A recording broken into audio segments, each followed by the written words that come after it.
I see dead people. Put it on that beat, go. Hey, monster on the beat, ho, Debo, any rap nigga, he a freak throw. Man down, call her Amber Lambs, tell him breathe, bro. Nail a nigga to the cross, he walk around like Tizo. What's up with these jabroni ass niggas trying to see Compton? The industry can hate me. Welcome back to 777 News. It's your illustrious host, Gary, also known by Petty, also known by Pastor Petty. And we are going to start this broadcast off with Now, some meditation. from the past that still lives on in your mind and body, ceasing to create pain in the present and dissolving past pain. This is what I want to talk about now.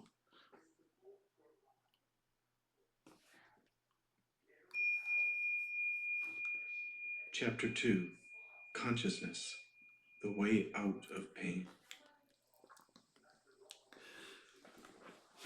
For those of you joining me from TikTok, it's always best to have a conscience and to be consciously aware of when someone is trying to bring you into their pain and into their trauma, and they don't necessarily know how to come out of that. So let's listen.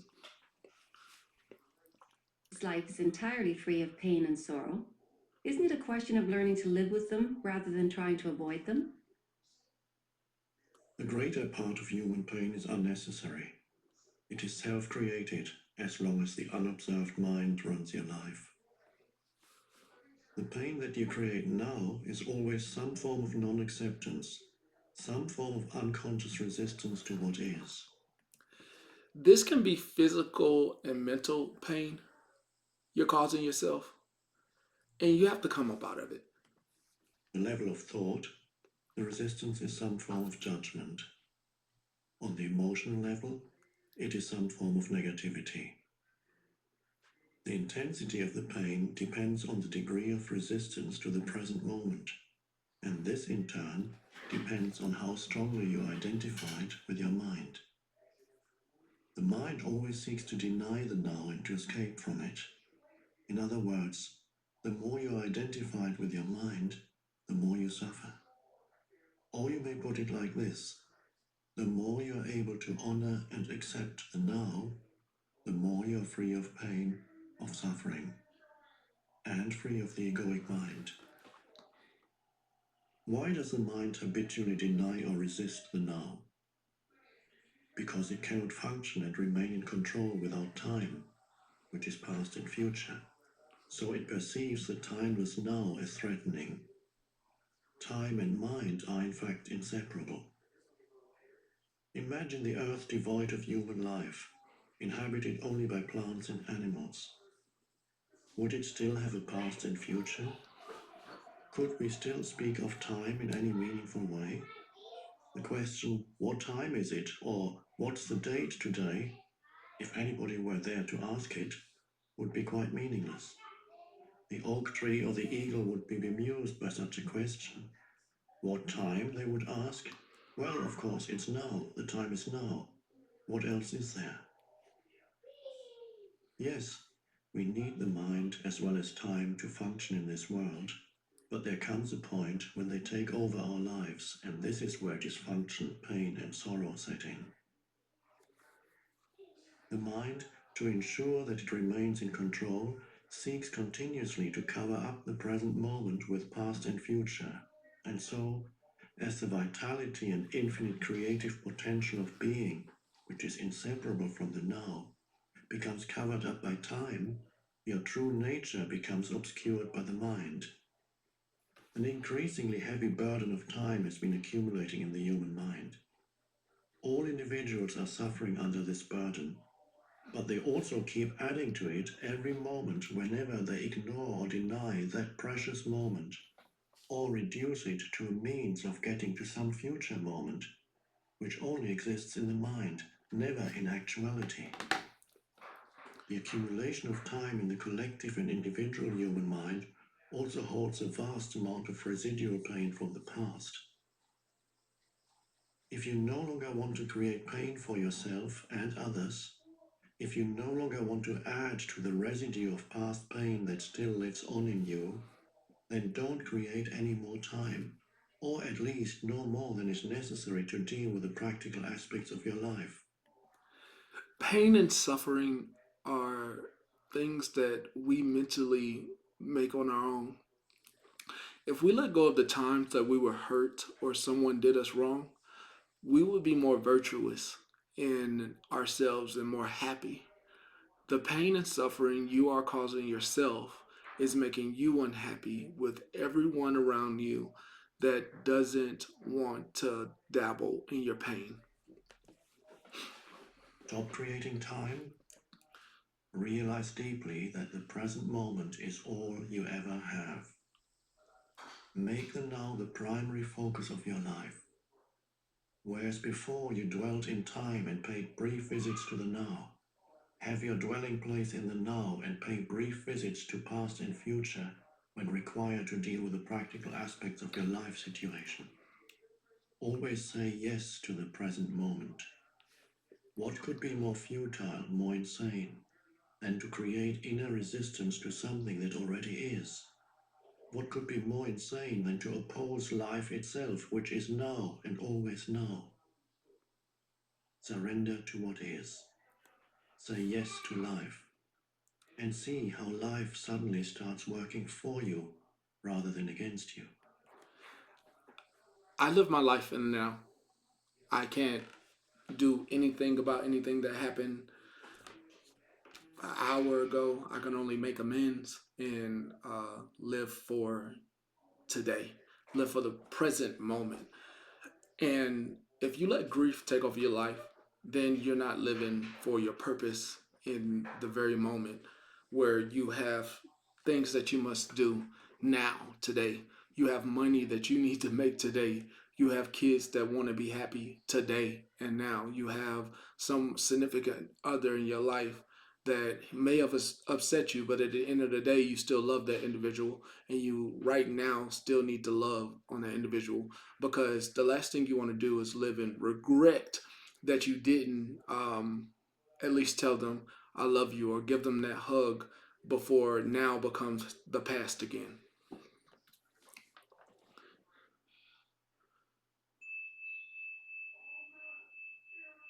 The present moment is sometimes unacceptable, unpleasant, or awful. It is as it is.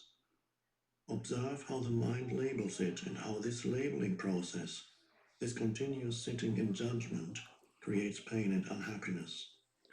By watching the mechanics of the mind, you step out of its resistance patterns, and you can then allow the present moment to be. This will give you a taste of the state of inner freedom from external conditions, the state of true inner peace. Then see what happens and take action if necessary or possible. Accept.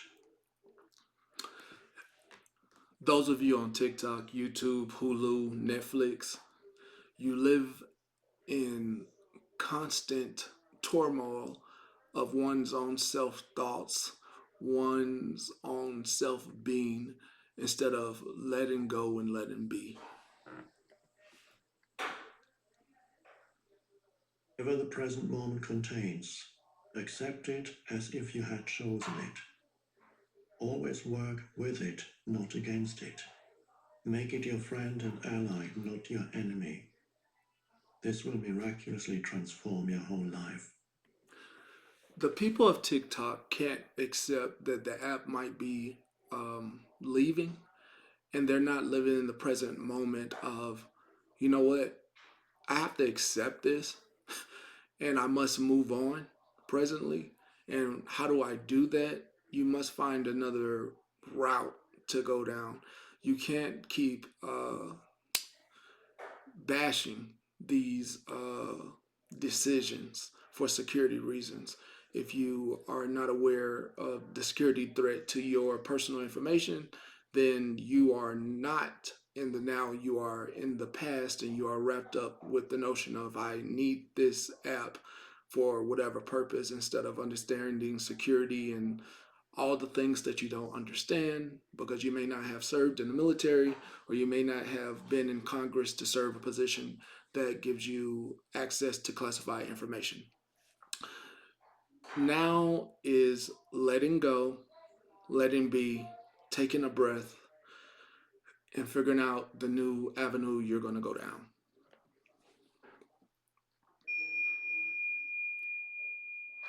As long as you are unable to access the power of the now, every emotional pain that you experience leaves behind a residue of pain that lives on in you.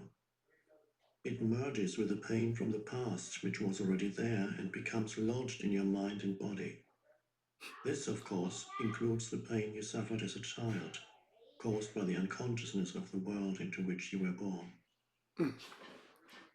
This accumulated pain is a negative energy field that occupies your body and mind. If you look on it as an invisible entity in its own right, you're getting quite close to the truth. Let me give you an example. Have you ever been so stressed out that your bones and your muscles hurt? And there are things from your past, from your childhood, that you let creep into your mind? That's what he's talking about. It's the emotional pain body. It has two modes of being, dormant and active. The pain body may be dormant 90% of the time. In a deeply unhappy person, though, it may be active up to 100% of the time. Some people live almost entirely through their pain body, while others may experience it only in certain situations, such as intimate relationships, or situations linked with past loss or abandonment, physical or emotional hurt, and so on. Anything can trigger it, particularly if it resonates with a pain pattern from your past. When it is ready to awaken from its dormant stage, even a thought or an innocent remark made by someone close to you can activate it.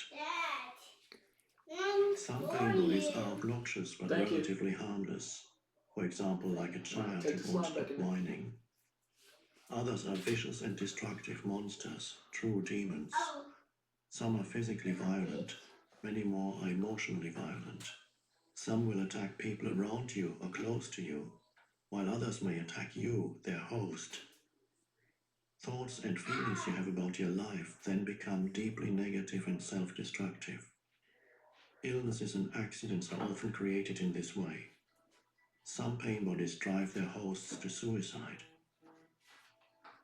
When you thought you knew a person and then you are suddenly confronted with this alien, nasty creature for the first time, you are in for quite a shock. However, it's more important to observe it in yourself than in someone else. Watch out for any sign of unhappiness in yourself, in whatever form. It may be the awakening pain body. This can take the form of irritation, impatience, a somber mood, a desire to hurt, anger, rage, depression, a need to have some drama in your relationship, and so on. Catch it the moment it awakens from its dormant state. The pain body wants to survive, just like every other entity in existence, and it can only survive if it gets you to unconsciously identify with it. It can then rise up, take you over, become you, and live through you. It needs to get its food through you. It will feed on any experience that resonates with its own kind of energy, anything that creates further pain in whatever form. Anger, destructiveness, hatred, grief, emotional drama, violence, and even illness. So the pain body, when it has taken you over, will create a situation in your life that reflects back its own energy frequency for it to feed on. Pain can only feed on pain. Pain cannot feed on joy. It finds it quite indigestible. Once the pain body has taken you over, you want more pain. You become a victim or a perpetrator. You want to inflict pain or you want to suffer pain, or both. There isn't really much difference between the two. You're not conscious of this, of course, and you will vehemently claim that you do not want pain. But look closely and you will find that your thinking and behavior are designed to keep the pain going for yourself and others. If you were truly conscious of it, the pattern would dissolve. For to want more pain is insanity, and nobody is consciously insane. The pain body, which is the dark shadow cast by the ego, is actually afraid of the light of your consciousness. It is afraid of being found out. Its survival depends on your unconscious identification with it, as well as on your unconscious fear of facing the pain that lives in you. But if you don't face it, if you don't bring the light of your consciousness into the pain, you will be forced to relive it again and again. The pain body may seem to you like a dangerous monster that you cannot bear to look at, but I assure you that it is an insubstantial phantom that cannot prevail against the power of your presence. Some spiritual teachings state that all pain is ultimately an illusion, and this is true. The question is it true for you? A mere belief doesn't make it true. Do you want to experience pain for the rest of your life and keep saying that it is an illusion? Does that free you from the pain? What we are concerned with here is how you can realize this truth, that is, make it real in your own experience. So the pain body doesn't want you to observe it directly and see it for what it is. The moment you observe it, feel its energy field within you and take your attention into it, the identification is broken. A higher dimension of consciousness has come in. I call it presence. You are now the witness or the watcher of the pain body. This means that it cannot use you anymore by pretending to be you, and it can no longer replenish itself through you. You have found your own innermost strength. You have accessed the power of now. What happens to the pain body when For me, it's the reason you will not be seeing me on TikTok until Friday. We are going to finish this up throughout the week, the whole book of the power of now. If you come to the YouTube content this week, this is what you'll be getting until we finish it, and a little bit of drama. But there's no reason, since I'm consciously aware that Samantha is in pain, for me to add on to that pain, to embody it, to continue on in that negative spirit. What needs to happen is it needs to be smoked out. And the one way that that can happen is if I don't feed into it. There's no reason for me to engage over there until Friday. If they're not getting the attention from their pain from me, then what is it consciously? That means they have some inner working in their own pain that they need to work out. And I won't be the one to feed the pain. I won't be the one to continue with the drama. I'm going to be an adult. I'm going to act like one, but I also am going to be childish when I need to be and have fun. So let's look at some clips.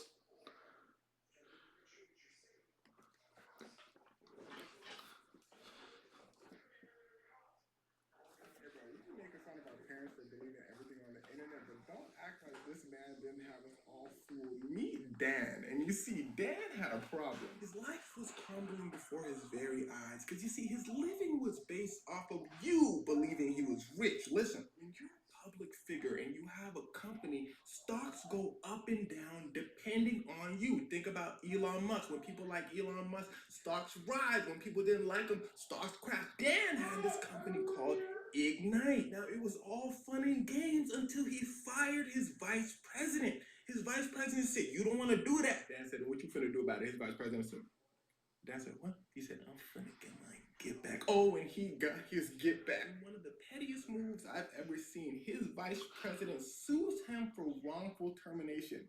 But that wasn't why he sued him. He sued him so he can show the world how Dan was really spending his money. The judge said, sir, why are you here today? He said, all the girls that you see Dan with, he just be renting them. He just be flying them out. Dan said, objection. The judge said, hold on, I want to hear this. He said, yeah, that mansion he said he bought, he just rents that too. He don't really got the money to afford it. The judge said, all right, hold on, sir. All right, how is this relevant? He said, I'm going to get to that.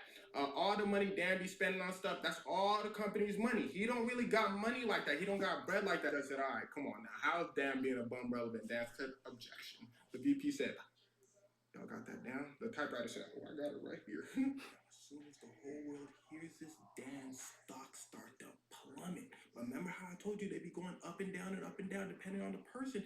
His stocks start to rise again because he gets a new business advisor. But when they hear about who his business advisor was, it starts to plummet again because the business advisor was none other than his father, Paul Bilzerian. And here's where things start to get wicked. See, Paul Bilzerian was not allowed to technically be his advisor. Why, you ask? Well, because he's a certified scam artist, especially in corporate takeovers, and was really good at hiding money. When he was ordered to pay all of that money back, he said, I don't got it. So he filed for bankruptcy. Gotcha. But see, then people started to ask Dan, how did you get all this money to start your company in the first place? And that goes to how Dan started being famous in the first place. He first came out as a professional poker player, making a huge splash because he was very extravagant. He then claims to have won $50 million in a year. Poker player said, Cat, he said, prove it. He said, that poker series you played in, you was 180th place. I seen you play. You not that good. It almost seemed like you just wanted people to know you played poker. Not really. He said, let me just stop you right there. I don't play against famous players, dummy. I play against billionaires on the low secretly, so you can't prove it. But coincidentally, he started making a big splash in the poker scene around when his trust fund was activated. He then starts his company, and then they find out the person who gave him all that money in the first place was helping him run his company in the background. And now the FBI gets involved because you see, part of his conviction was if your name and company come up in the same sentence, we finna get on your ass. I said, oh, I ain't going back to the pen. He said, I was just helping my son out for free because he was screwing up all his money. His son says, I'm not close to my dad. I don't even know him like that. FBI says, oh, you must think we stupid. So a judge orders Dan's company to give them financial documents. Dan's company literally says, objection. The judge said, boy. The judge starts hitting him with fine after fine after fine for every day he doesn't get the document. Now, his dad said they eventually handed over the documents. They asked him in an interview, you think the FBI was just trying to get back on you? He said, maybe. After this, his company's stock collapses so hard he had to pull it off the stock market. And as his company stock is decreasing, so is his real life stock. He's losing millions upon millions of followers a day. Well, then he comes out and says, I'm broke, y'all. But see, once a scammer, always a scammer. He pivots to the easiest scam that you can do. Scamming dumb, insecure men into believing that he can turn you into a man. He starts hanging out with Andrew Tate, starts saying that I'm going to teach men how to be Sigmas. Guys, Dan is not your father, Andrew's not your brother. You're just their customers. They scamming. They scamming. So this is a bit of drama. I find very is it this one? Oh yeah, this one's pretty good. You know you make $75,000 a minute. You know your daddy makes $75,000 a minute. Girl, trust fund, baby. Fucking funny. Everybody's sad but you, Mariah. No, it's really crazily. You get on my nerve. You know, let me carry on up and show you what you look like, Mama. But every single time you go from you were on Tea Times Live, you were on Tea Times Live, then you're on Tablet Comics Live. I don't give a damn about your cousin. That's your cousin right there. That's your cousin right there. That's your cousin right there. That's your cousin right there. Okay. Leave it, little mom. Okay. Wasn't she friends with Nitra at one point? Now she's like, I don't know her phone number, so how am I her friend? oh, Listen, whoever says not too much on Mariah, it can be someone you ever right. Who a fake friend is. Mariah. I was never her friend, darling. I took up for her. I sat in her panels. So you just used her. Okay, excuse me. What can Nitra give me? Nitra steady telling folks she needs $7,000. Hold on. Lord Jesus.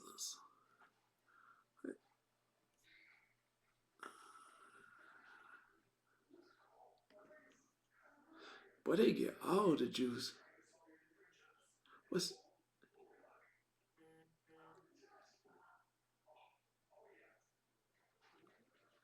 you get all the juice. Respectfully, right? Content creator to content creator. I support your show all day, but I'm really tired of being a part of your content. Damn. Okay. I want my name mentioned no more. Damn. Okay.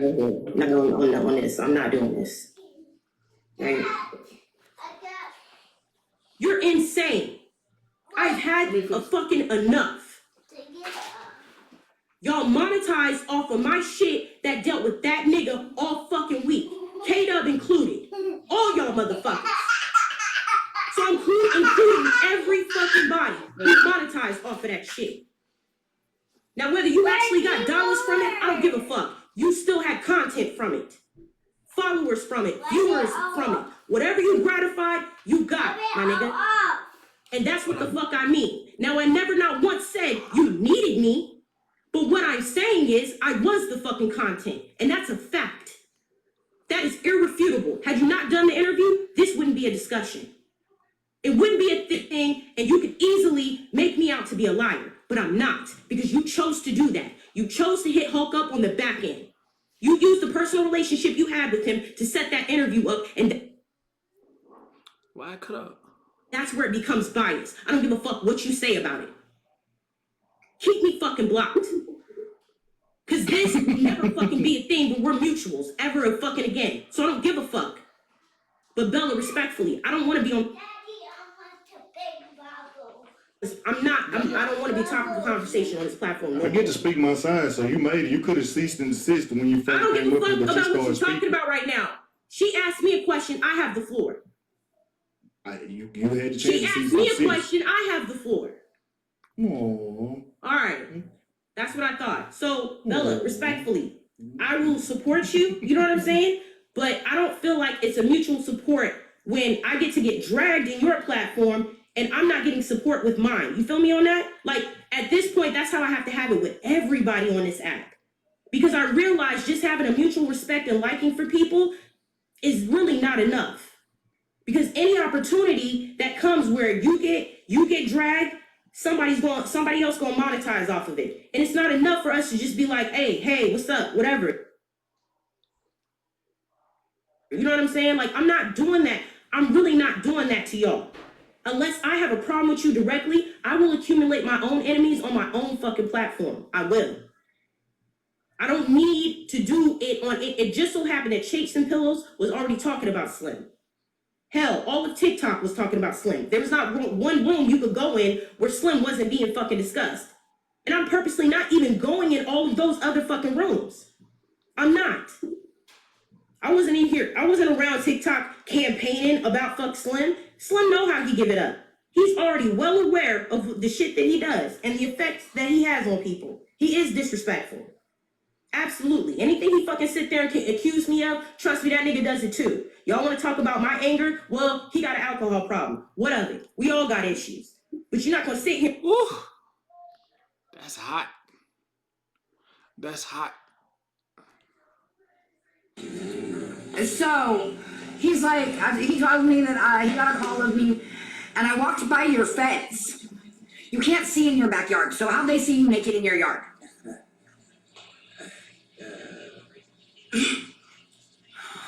Did I make you guys mad today? Ooh. With that is your 7/7 news for today. Tomorrow we will be getting more into the power of now. We'll be going over some real news articles. And let me just give you a sneak peek of what I will be doing tomorrow.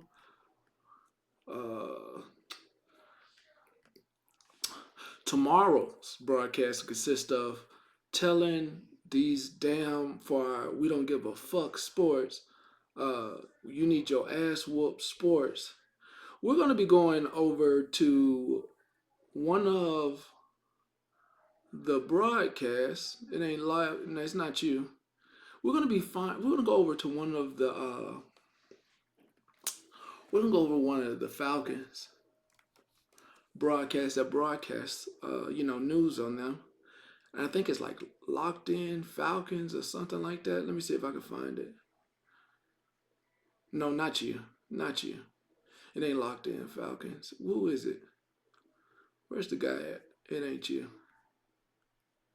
It ain't you. It's not you. It's this guy. I'm gonna find him. It's this guy.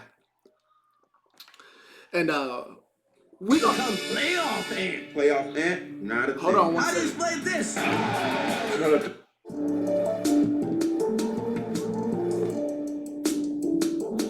Ultimately, I don't think has. We're gonna be telling him to sit his ass down. We're gonna be telling him to sit his ass down with the stuff that be coming out of his mouth. And that's what we're gonna be doing tomorrow. Sit your ass down. You need your ass whooped for your opinion. That's what we're gonna be doing tomorrow, 7/7 on Whoop Your Ass Sports. This was You Need Your Ass Whooped news on 7/7. Definitely a lot of people need their ass whooped. With that, have a great day.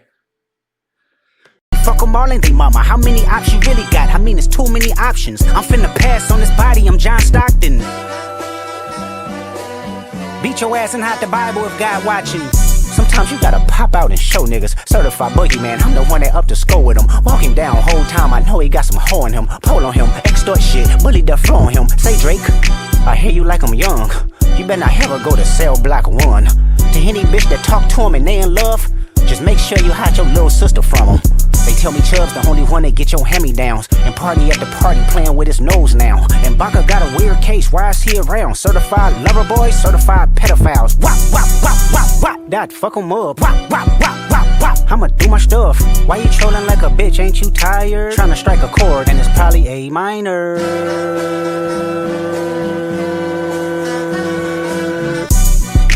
They not like us. They not like us. They not like us. They not like us.